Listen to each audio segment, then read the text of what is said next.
해야 되나요? 네. 네, 안녕하세요. 저는 수능술 강사 도성원이라고 합니다. 일단 오늘은 이제 세 번째 순서인데요. 이제 약간 제 수업에 관한 PR을 드리는 것도 있지만은 이제 다양한 학생들의 학부모님 오셨으니까 전반적으로 약간 제 20분 정도의 이야기를 들으셨을 때 논술, 수리 논술 시험은 이런 거고 논술 지원을 한다면 약간 이런 식으로 파악을 해야 돼요. 그러니까 전체적인 그런 아웃라인 느낌으로 좀 말씀을 드려보도록 하겠습니다. 일단 그래서요, 뭐 대부분 다 알고 계시겠지만은 큰 틀에서 봤을 때 일단 수리논술 평가 구조는 당연히 논술고사를 볼 거고요. 그 다음에 학생부 교과나 비교과가 반영이 되고 이제 거기에 수능 최저 기준이 합쳐서 들어올 겁니다. 그러면 당연히 이제 논술고사가 메인이 되긴 하는데 지원을 한다고 했을 때 일단 크게는 논술 반영 비율은 대략 뭐 이런 정도로 분류할 수 있을 것 같아요. 근데 물론 이거는 그 이게 작년도 모집 요강을 정리한 거라서요. 올해는 달라질 수도 있긴 한데 대략적으로 이런 구조로 보시면 될 것 같아요.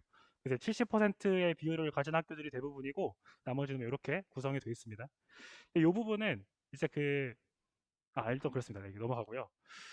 그리고 이제 학생부가 반영이 될 때 교과도 반영이 되고 비교과도 반영이 돼요. 교과 반영되는 구조는요. 이 부분이 사실 되게 많은 학생들도 그렇고 학부모님들도 그렇고 오해하고 계신 부분이 많았던 것 같은데 이제 학년별로 등급 평균을 내잖아요.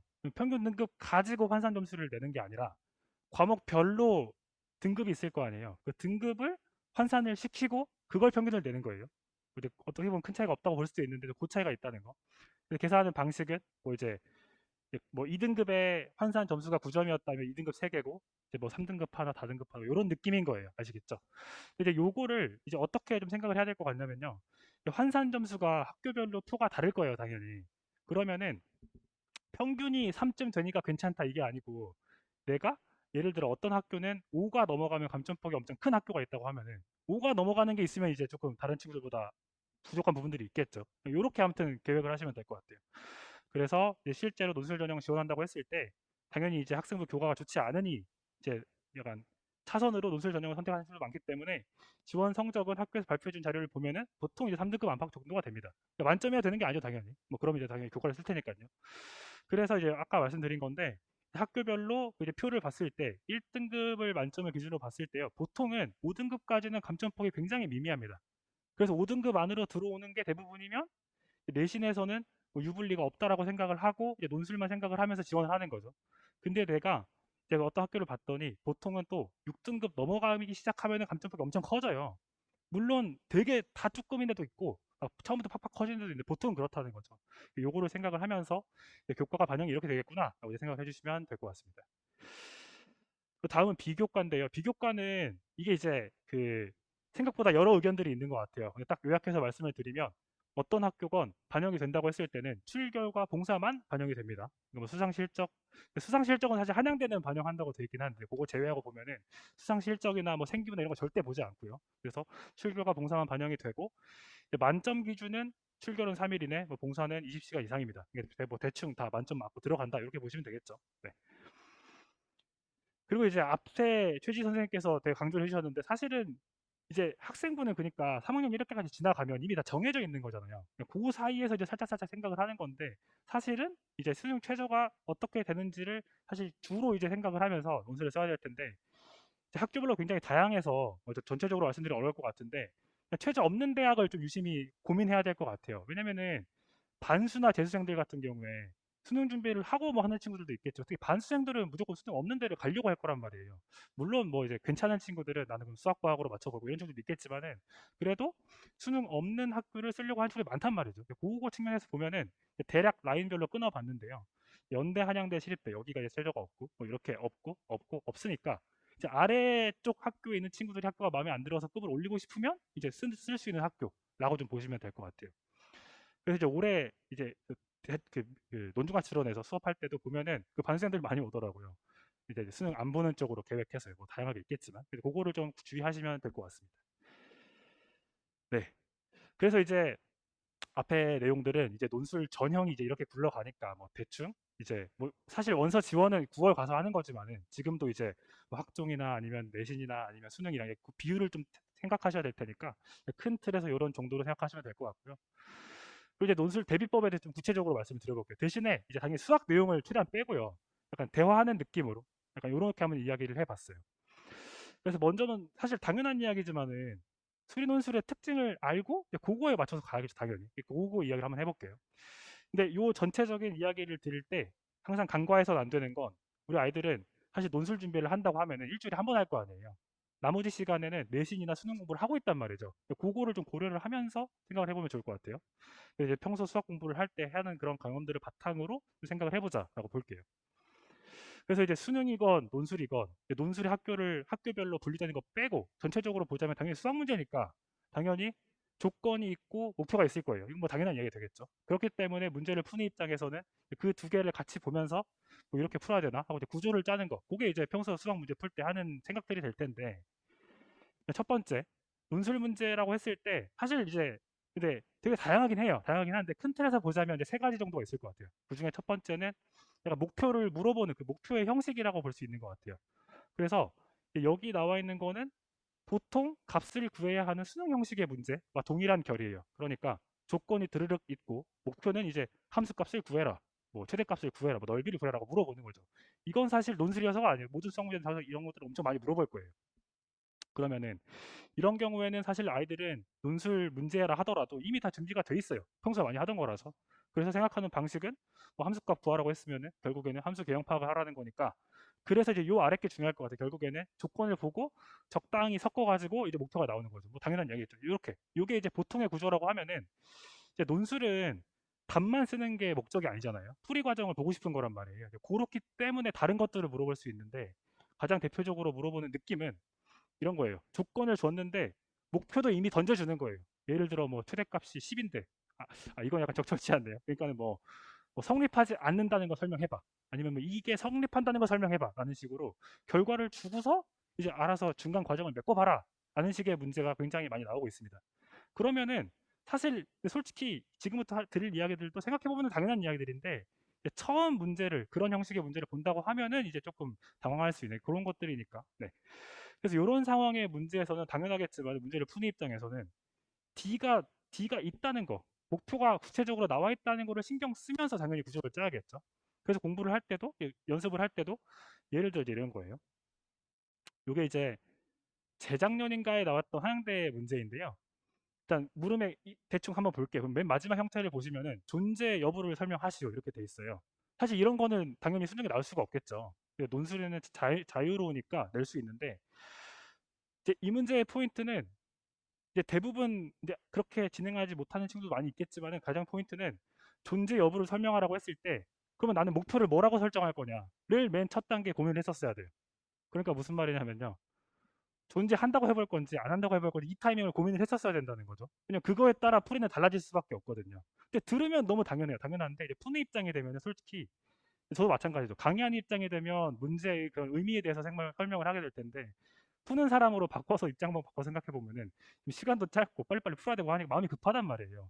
그러면은 이런 거 고민하는 거를 뭐할 수도 있긴 한데 그게 메인이 아니라 약간 막 조건 가지고 할 수 있는 이야기들에 너무 집중을 한단 말이죠. 그러면 약간 흐름을 잃기 십상이라서, 그래서 이제 이런 거예요. 그래서 존재를 한다라고 목표를 설정할 때랑 하지 않는다로 할 때랑 이제 흐름이 달라져요. 근데 이제 이 문제는 특징이 애들이 다 그랬을 텐데, 존재한다를 목적으로 설정하면은 이거 절대 안 되는 거다라는 걸 금방 깨달을 수 있을 거예요. 할 말이 없는데 약간 그런 느낌이죠. 근데 반대로 존재하지 않는다라고 하면 이제 할 말이 바로 생겨요. 네.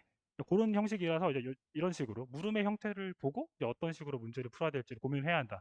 이게 이제 약간 차이점이라고 보시면 될 것 같습니다. 그리고 이제 두 번째는 제시문이 있고 없고 제시문의 유무예요. 요거는 사실 또 이미 아이들은 다 알고 있을 텐데, 평소 당연히 문제 푸는 것들은 제시문이 없죠. 근데 이제 논술은 당연히 있습니다.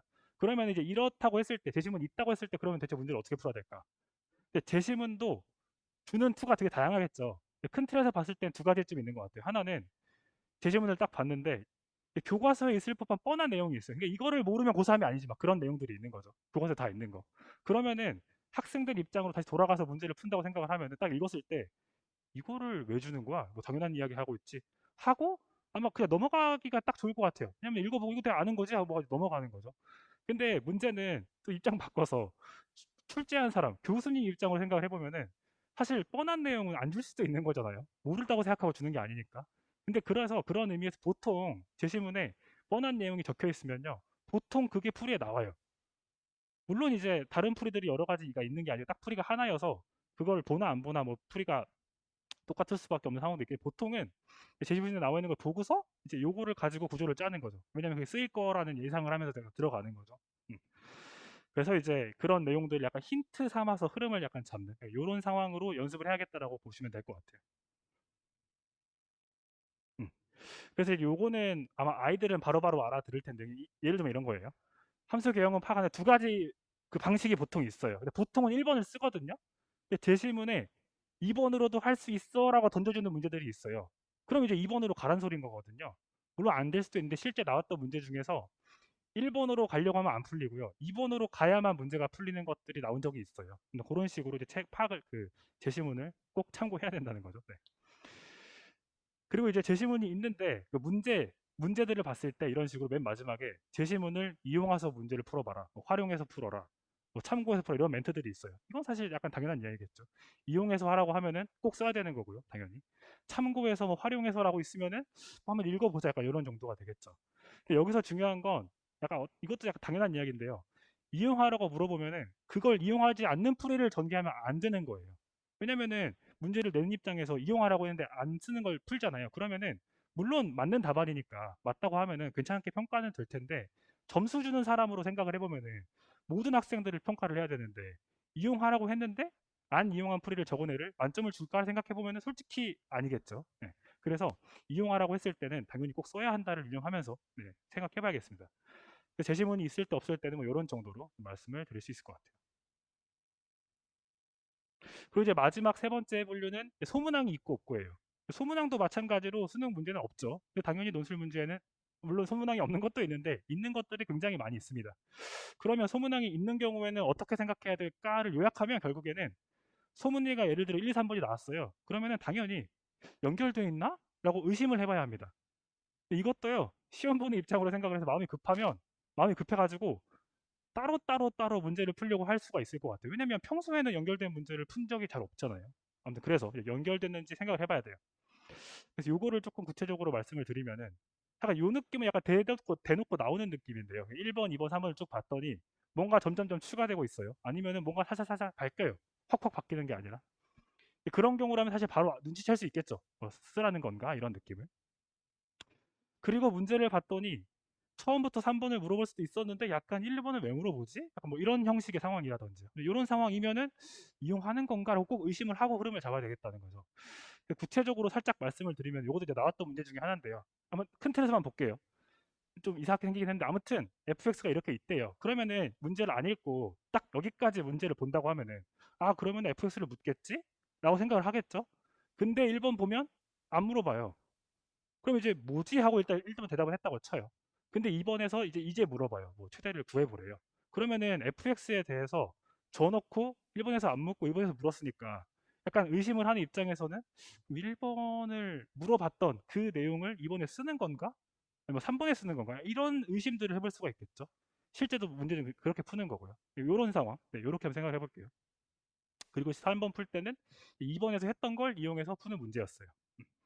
그래서 이런 것들을 사실 문제를 보러 갔을 때 문제를 파악하다 보면 느껴지는 부분들도 있겠지만 처음부터 의심을 해야 된다고 잡고 들어가면 그 앞에 이제 각을 보는 이해해보는 그 시간이 짧아질 테니까 그런 측면에서 이런 것들 미리 알고 들어가야겠다라고 보시면 될 것 같아요. 음.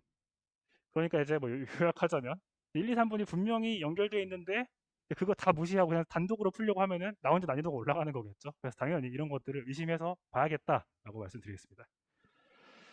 그러면 이제 처음에 말씀드린 것처럼 뭐 대학별로 그러면 특징이 뭐가 있냐 이 부분에 대해서는 사실은요 다 섞여있다고 보시면 될 것 같아요. 물론 학교별로 기조는 있어요. 그러니까 이런 형식의 문제를 좋아해요. 아니면 뭐 이런 내용을 좋아해요. 기조가 없는 건 아니에요. 무조건 있는데 큰 틀에서 보자면 결국에 이런 것들이 섞여서 나온다라고 일단은 말씀드리겠고요. 그래서 이제 이런 것들을 알고 문제를 보러 갔을 때 물론 그냥 문제를 푸는 게 목적이긴 하지만 뭐 이런 거 물어보려고 했으려나 라고 이제 좀 의심을 해볼 필요가 있다는 거예요. 그리고 약간 이제 시험을 준비하는 입장에서는 약간 막막한 부분이라고도 볼 수 있는데요. 그 이제 전체적으로 한 3개년 정도 봤을 때 기초가 유지되는 건 맞아요. 그건 사실인데 그 학교에서도요. 이제 갈수록 점점 친절해지고 있기 때문에 막 뭐 설명회나 요즘에 영상으로 설명회 많이 띄워주더라고요. 입학처에서 그런 거나 아니면은 뭐 자료 같은 걸 보면은 우리 학교에 한 3개년 정도 기출을 꼭 보세요. 뭐 그걸 보면 느낄 수 있을 겁니다라고 이야기를 한단 말이에요. 근데 3년 동안 비슷한 걸 내놓고 갑자기 문제 형식을 바꾸는 학교들도 덜어 있어요. 그렇기 때문에 우리 이제 수험생 입장에서는 맹신하고 간다기보다는 전체적으로 준비를 하면서 대신에 시험 보러 갔을 때는 이 학교는 이런 걸 좋아한다고 하던데 이런 느낌으로 임하는 게 좋을 것 같아요. 아래 건 넘어가고요. 네. 그래서 이제 근데 이제 대학별로 너무 말씀을 안 드렸으니까 좀 대략적으로 특징만 살짝 아주 그냥 되게 애매한 그런 이야기를 좀 말씀드리면 약한 느낌으로 일단 경북대 같은 경우에는 되게 대놓고 이런 상황이 벌어졌는데요. 한 3개년까지 봤을 때 증명 형식의 문제가 단 하나도 나오지 않았어요. 그래서 만약에 그 시험을 준비하는 입장이고 내가 수업을 하는 사람이라면 여기 증명 안 나와라고 말을 할 수 있는 정도예요. 근데 그 해 모의에 증명 비슷한 게 하나 나오기 시작하더니 기출에 나왔고요. 그 다음에는 모의에 증명 형식의 내용을 살살살 늘리더니 그 다음에 이제 증명이 막 나오기 시작하는 거예요. 이런 식으로 바뀔 수 있다는 거죠. 이런 상황이 있다. 그리고 이제 경희대 같은 경우에도 되게 짙은 그 경향성을 갖고 있었는데요. 소문항이 1, 2, 3 이렇게 나오면은 전체적인 상황은 똑같은데 물어보는 내용이 점점점 빌드업되는 그런 느낌이랄까요? 처음에 하나를 물었는데 그 다음에 두 개를 물어보고 그 다음에 n 개를 물어 이런 식으로 점점 빌드업되는 맛이 있었어요. 그래서 경희대는 이런 걸 좋아한다. 이런 거 꼭 내더라. 약간 이런 학교였고요. 그리고 또 소문항이 나오면 연결된 경우가 대부분이었어요. 사실은 다 연결됐다라고 봐도 될 것 같은데요. 그런 형식이었다는 거죠. 근데 작년부터 따로따로 내기 시작하고 있고요. 빌드업 되는 상황도 안 주고 있어요. 당연히 이제 연결이 안 됐으니까 뭐 이런 상황도 없겠죠. 이렇게 형식이 바뀔 수 있다는 거죠. 네. 그러니까 이제 이런 느낌을 말씀드리는 이유는 이제 이런 거죠. 이제 뭐 내신도 준비해야 되고 뭐 승도 해야 되니까 논술 준비할 그게 없어가지고 예를 들어 뭐 원서 쓰기 직전에 뭐 조금만 듣는다든지 아니면 파이널만 들어야지라고 계획을 했다고 치자고요. 그러면 기조가 유지되면 그것만으로도 충분히 준비가 될 수도 있는 거지만 여기 형식이 바뀌어버리면 사실 이제 예상할 수 없는 영역이잖아요. 그래서 이제 네, 길게 논술을 준비하자 이렇게 좀 말씀드릴게요. 그리고 이제 그러니까 그 합격 컷과 관련된 이야기를 살짝 말씀드리면 예를 들어 이화대 같은 경우는 사실 바로 앞에 선생님께서도 이야기해 주셨던 것 같은데 실제 학교의 합격 컷 같은 걸 보면요. 학교에서 발표해 주는 거예요. 발표해 주는 거 보면은 합격 컷이 굉장히 낮아요. 보통은 7, 80선이라고 일반적인 난이도를 따진다면 이제 인하대는 막 50, 60 물론 과마다 편차는 있겠지만 막 그런 상황이에요. 만약 그런 기조를 계속 유지한다고 했을 때 그리고 시험 문제를 가만 보니까 보통 소문난 3번이 제일 어려워요. 그렇다고 한다면 사실 100점 맞으러 가는 시험이 아닌 거잖아요. 애초에. 진짜 어렵다는 거니까. 그렇기 때문에 그런 학교 시험을 보러 간다고 치면은 사실 공부하는 입장에서 이렇게 준비하면 안 되겠죠. 공부한 사람은 그냥 다 소화해야지라는 마음으로 공부를 하겠지만 시험을 보러 간 사람이 됐다고 치면은 일단은 그러면은 컷이 7, 80 이런 건 아니니까 3번 빼고 일단 다 풀자 무조건. 일단 이렇게 들어갔다가 시간 배분해서 한 번 중에 하나 건드려주고요. 이런 식으로 이제 전략을 짤 필요가 있겠다. 이런 차이들이 있겠고요. 이제 얘랑 딱 반대로 동국대 같은 경우에는 합격 컷이 굉장히 높습니다. 학교에서 다 발표해주고 있는 거예요. 그 학교에 자기 그 입학처에서 말하기를 우리 학교 시험은 굉장히 평이하다라는 식으로까지 말을 하고 있어요. 그래서 합격 컷이 굉장히 높고 실제 문제도 합격 컷이 굉장히 높은 이유가 막 인기가 엄청 많고 막 잘하는 애들만 와가지고 높은 게 아니라 실제 시험 문제가 되게 평이해요. 그 정도면 동국대를 간다라고 했을 때 근데 그런 상황이니까 이런 학교의 시험을 본다고 하면은 물론 이제 어려운 걸 푸는 게 보통의 수학 문제를 푸는 뭐 그런 거겠지만은 그런 게 아닌 거니까 문제를 풀고 답안을 작성할 때도 최대한 꼼꼼하게 가야겠죠. 조건 하나 놓치는 거 없는지, 뭐 감점될 만한 거 없는지 이런 전략으로 이제 답안을 작성하고 문제를 풀어 나가기 시작해야 될 겁니다. 네, 뭐 전반적인 내용은 이렇습니다. 그래서 이제 이런 특징이 있으니까 이런 특징이 있다고 제가 생각을 하고 있는 거니까 그런 상황에서 이제 제가 수업을 한다라고 했을 때 저는 이제 지금 일요일 오전 시간에 이제 명문대반 수업을 하고 있는데 명문대반 수업의 대상은 건대를 윗라인으로 보고 건동홍숙 인하과학 이런 라인이 이제 요 반의 목적이 되겠습니다. 그 수업인데 이제 수업의 목표는 결국에는 일단은 수학 내용을 잘 알고 있는지 도구를 숙지하자가 이제 제일 가장 큰 틀의 목적이 되겠고 그 다음에 좀 내용적으로 말씀을 드리면 논술에만 자주 나오는 그런 내용들이 있단 말이에요. 물론 이제 반대로 논술에는 잘 안 나오고 수능에만 자주 나오는 영역들도 있겠죠, 당연히. 물론 이제 그 문제의 특성이 다른 거니까요. 그런 측면에서 봤을 때 빈출 주제라든지 아니면 논술에만 출제되는 그런 영역들에 대해서는 논술 수업 시간에만 준비할 수 있는 거니까 그거를 조금 이제 꼭 수업 시간에 다루는 걸로 이렇게 좀 하고 있어요. 그래서 이제 대부분 미적분이 볼륨이 훨씬 크니까 그 속에서 살짝 말씀을 드리자면은 미분 같은 경우에는 평균값 정리, 차이값 정리, 뭐 부등식 증명하기, 아니면 개형 파악하기 이런 것들 이제 사실 이런 것들을 하려고 이제 미분을 배우는 거긴 하지만 이런 것들이 많이 나오고 있는 상황이고요. 근데 앞에 요 세 개, 평균값 정리, 차이값 정리, 부등식 증명은 사실 이제 그 수능형 문제에서는 물어볼 수가 없는 거예요. 이런 것들 이야기할 거고요. 그다음에 적분 같은 경우에도 애들이 많이 연습을 하는 거지만은 근데 수능에 또 잘 안 나오고 논술에 많이 나오는 것들, 좋아하는 것들로 이야기를 하자면 적분과 점화식은 사실 애들이 이제 2학년, 1학년 때 배우는 거거든요. 근데 이제 3학년 때 적분 배우고 나서 섞인 것들을 이제 막 물어보기 시작하는 거죠. 이런 것들. 아니면은 뭐 구분구조법, 정적분과 넓이와의 관계 이런 것들이 있겠습니다. 요 뒤에 두 개는요. 그 적분 단원 순서상으로 봤을 때 아이들은 맨 되게 뒷부분에 배우거든요. 근데 사실 순서가 관계가 없고 그냥 평소 수능 문제에 나오는 걸로 따지면은 그렇게 비중이 높지 않아요. 그래서 연들 대부분 잘 많이 돼 있진 않더라고요. 근데 되게 좋아합니다, 교수님들은. 그래서 요것들 꽤 많이 물어보니까 잘 연습해야 되겠고요. 그래서 이제 뭐 빈출 주제나 고유 주제가 수업을 한다고 했는데 뭐 한다는 느낌이 이런 정도로 보시면 될 것 같아요. 그리고 이제 뭐 이런 것들을 계속해서 반복해서 숙달해야겠죠. 그리고 이제 앞에 쭉 말씀드렸던 것들은 이제 수업하면서 애들한테 여기 어디 거 문제인데 뭐 이런 형식이다라고 이제 각각 사사사 이야기를 해주는 거죠. 사실 이런 것들이 사실 애들이 공부하는 거니까 애들이 알아야 되는 거 아니에요. 미리 좀 알면서 공부를 하면 좋을 테니까 뭐 그런 식으로 네, 진행을 하고 있습니다. 네.